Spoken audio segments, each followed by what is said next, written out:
Olá pessoal, sejam bem-vindos a mais um vídeo aqui no canal e hoje aquele vídeo clássico do BookTube, comentar as últimas leituras, comentar as leituras do mês passado, que foram então as primeiras leituras do ano.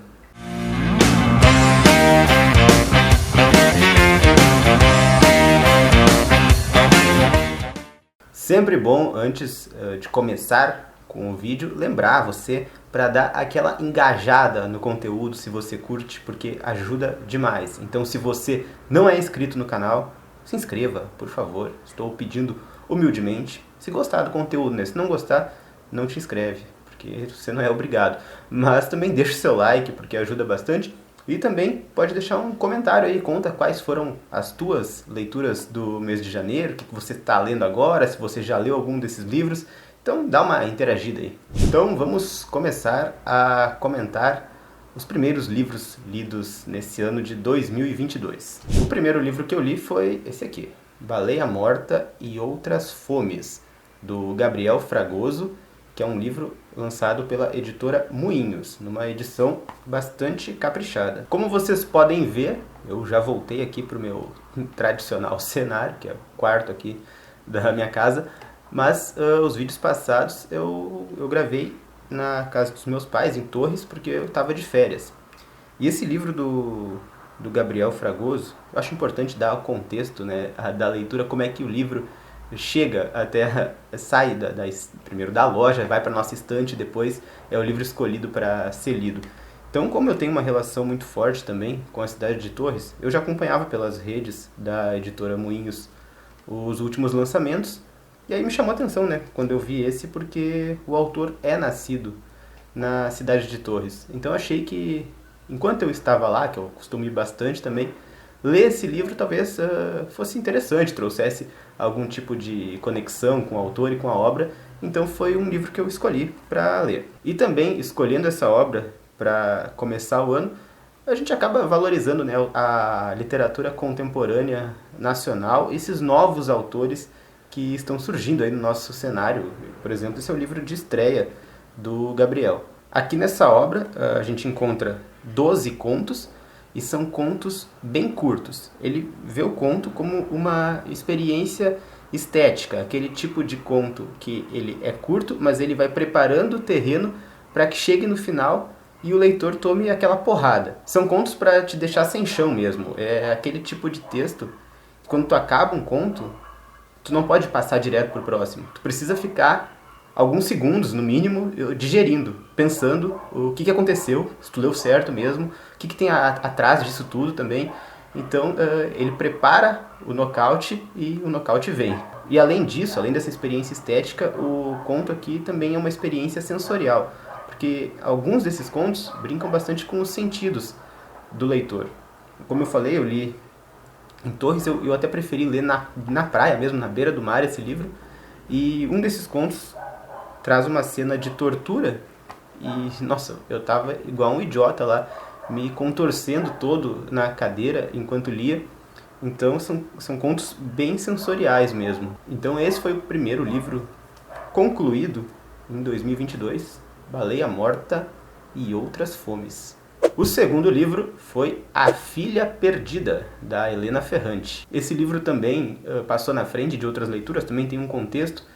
A última vez que eu tinha estado lá em Torres, eu li outro livro da Helena Ferrante e foi uma leitura bem cara de férias, assim mesmo. O local propiciava, era bem propício para esse tipo de leitura. Eu pensei, vou repetir a dose, aproveitar que vem aí o lançamento da Netflix, do filme da Filha Perdida, então tinha um hype até em cima do livro. Aproveitei para ler, porque também achei uma leitura bastante fluida, e acabei ainda não assistindo ao filme, então não tenho nem ideia se a adaptação é boa ou não. Mas o livro eu gostei bastante. Nesse romance, uma professora é mãe de duas filhas, mas não mora com elas estão com o pai no Canadá, ela é italiana, e vai tirar férias na praia. E essa é uma narrativa extremamente intimista, porque enquanto ela está de férias na praia, ela vai sendo bombardeada por uma série de gatilhos do próprio passado e do próprio interior.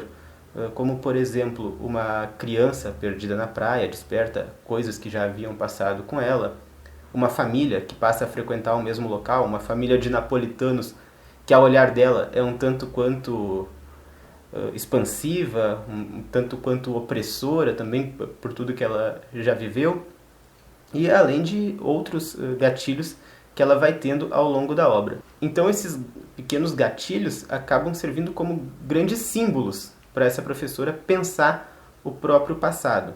Um grande símbolo dessa obra é uma boneca, que é de uma menininha que está ali na praia.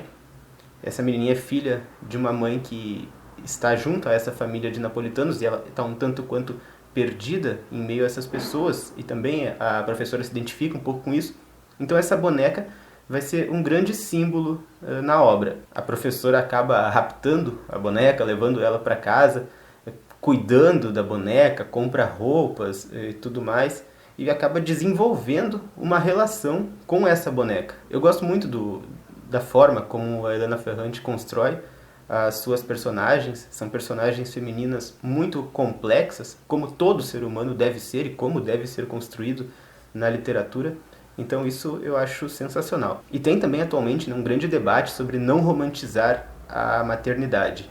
E é justamente isso que esse livro faz, é não romantizar a maternidade. Então ele vem como mais um elemento a se somar nesse debate. Por isso é um baita livro. Aí na sequência eu acabei lendo 2 livros para a disciplina de Panorama da Literatura Ocidental B do curso de letras que eu faço. Então eles tiveram que obrigatoriamente furar fila também. Eu vou comentar rapidinho aqui sobre cada um deles. O primeiro foi sobre a modernidade, o pintor da vida moderna, do Baudelaire. Esse livro é um livro bem curtinho e são basicamente reflexões sobre a arte e a vida moderna, sobretudo partindo da análise do trabalho de G, que é um pintor contemporâneo ao Baudelaire, que preferiu não ser identificado na obra.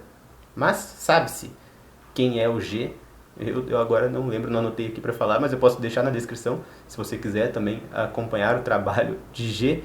Mas então ele parte desse trabalho, desse pintor que ele admira, para refletir sobre a modernidade. No início do livro, o autor teoriza um pouco a respeito do belo e chega à conclusão que o belo é composto por 2 esferas. Uma esfera é universal e a outra esfera corresponde à moda da época. Então é a partir dessa dualidade que ele vai conceber as suas reflexões. Então, para ele, o artista, na vida moderna, diferente do pintor das coisas eternas de antes, agora é um observador das circunstâncias. Então ele tem que ter um olhar quase que infantil, bastante curioso, onde tudo é novo. O artista precisa estar na rua, ele precisa flanar, ele precisa estar em meio à multidão, mas, como é a característica das multidões da modernidade, ele permanece oculto em meio a essa multidão. E dessa forma ele vai conseguir captar as transformações da vida moderna, que é justamente um traço da modernidade. Portanto, o papel do artista seria extrair o eterno daquilo que é transitório. Ele precisa focar no presente, na beleza involuntária que a vida humana confere à modernidade. Porque é no presente que está essa beleza do circunstancial. E para o Baudelaire, então, o G foi um cara capaz de capturar essa beleza passageira e fugaz da vida moderna. O outro livro que eu li para a disciplina foi A Menina dos Olhos de Ouro, do Balzac. Esse livro foi escrito entre os anos de 1834 e 1835. E ele faz parte de uma trilogia. Essa trilogia se chama História dos 13, que tem como fio condutor uma sociedade secreta de apoio mútuo que se chama Os 13 Devoradores. Mas esse livro ele pode ser lido de forma independente. Eu não li os outros 2, eu comecei por esse, que se eu não me engano é o terceiro da trilogia, e só tendo essa informação em mente é possível entender perfeitamente bem a história. E essa trilogia compõe a Comédia Humana, que é o grande projeto de vida do Balzac. A Comédia Humana são 89 romances, novelas e histórias curtas que compõem esse enorme quadro do século XIX. Para mim, o grande ponto forte desse livro, que também é bem curtinho, A Menina dos Olhos de Ouro, é o capítulo 1, que se chama Fisionomias Parisienses. Nesse capítulo ele nem entra no enredo em si. Na verdade, é um panorama pessoal, um olhar próprio, meio irônico, debochado, sobre a sociedade parisiense do século XIX. Também é um olhar bem pessimista para as pessoas nessa vida moderna. Então a cidade de Paris é a própria personagem principal desse primeiro capítulo. Ele faz um mergulho profundo nesse ambiente antes de narrar a história que vai se passar ali. Então nesse capítulo nós vemos várias das características da modernidade, como por exemplo essa ideia das multidões. E para o Balzac, o que realmente interessa para essas pessoas é apenas o dinheiro e o prazer. Ele faz uma detalhada divisão de classes da sociedade parisiense e comenta sobre cada uma delas. Então ele vai falar sobre o proletariado, vai falar sobre os pequenos burgueses, sobre alguns profissionais liberais, sobre a classe alta, e ele vai ridicularizar bastante essas pessoas. E também vai falar sobre os artistas, que é uma classe, segundo ele, com bastante cansaço e bastante ofegante por causa dos credores, e também uma classe que está tomada pelo excesso de trabalho. E talvez sejam características autorreferenciais do Balzac, que também tinha seus problemas com os credores, dificuldade em pagar as dívidas, e trabalhava muito, escrevia muito mesmo. E nesse primeiro capítulo aparecem, então, todos os contrastes da vida parisiense, como, por exemplo, pessoas que têm que conviver com o cheiro de esgoto, enquanto existem palacetes banhados a ouro. E só no próximo capítulo, então, ele entra no enredo em si e apresenta os personagens dessa novela. Acredito que seja uma novela. A história fala sobre o Henri de Marsay, que é um playboy, ele tem tudo o que quer e sempre conseguiu tudo o que quis, e a Paquita Valdez, que é a menina dos olhos de ouro. Ela é muito misteriosa e ele vê essa menina na rua em um dia e vai encarar ela como um desafio. Conquistar a menina dos olhos de ouro passa a ser o desafio da vida dele. Mas ela é uma pessoa muito misteriosa e muito inacessível. Ela vive num palacete, cercada por seguranças. Os funcionários do palacete não dão muitas informações, eles sempre desviam bastante dos assuntos.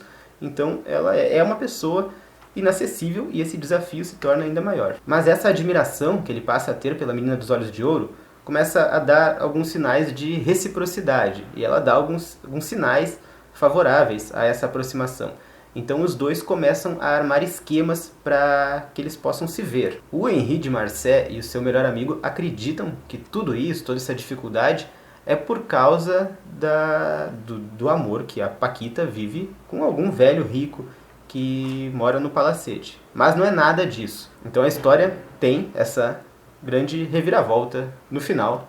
Mas aqui é um vídeo sem spoilers. E por fim, o último livro lido no mês de janeiro foi Os Meninos da Rua Paulo, de Ferenc Molnár. Esse é um livro húngaro, escrito no início do século XX. Ele conta a história de uma guerra de brincadeira entre os meninos da Rua Paulo, que fazem as suas brincadeiras em um terreno baldio, o Grund, e os meninos do Jardim Botânico, que tem que brincar em outra área. Eles são conhecidos como os Camisas Vermelhas, e eles brincam no Jardim Botânico, mas lá é um lugar pior do que o terreno baldio da Rua Paulo, então eles decidem tentar ocupar esse terreno, e aí a Grande Guerra está formada. Eu gostei muito, muito mesmo desse livro, e até tem alguns pontos muito interessantes também nos textos de apoio.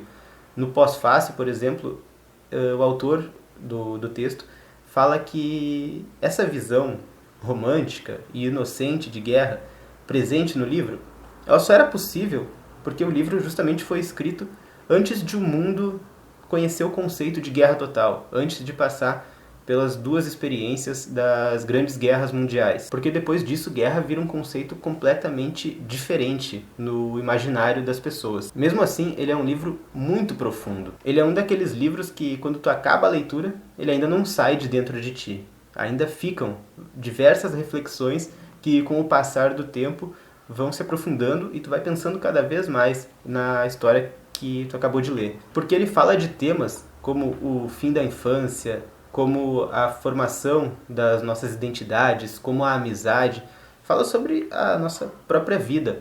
E por isso que ele traz diversas reflexões consigo. Eu gostei de verdade dessa leitura e até fiz um vídeo bem curtinho, tá aí no canal, o vídeo anterior a esse.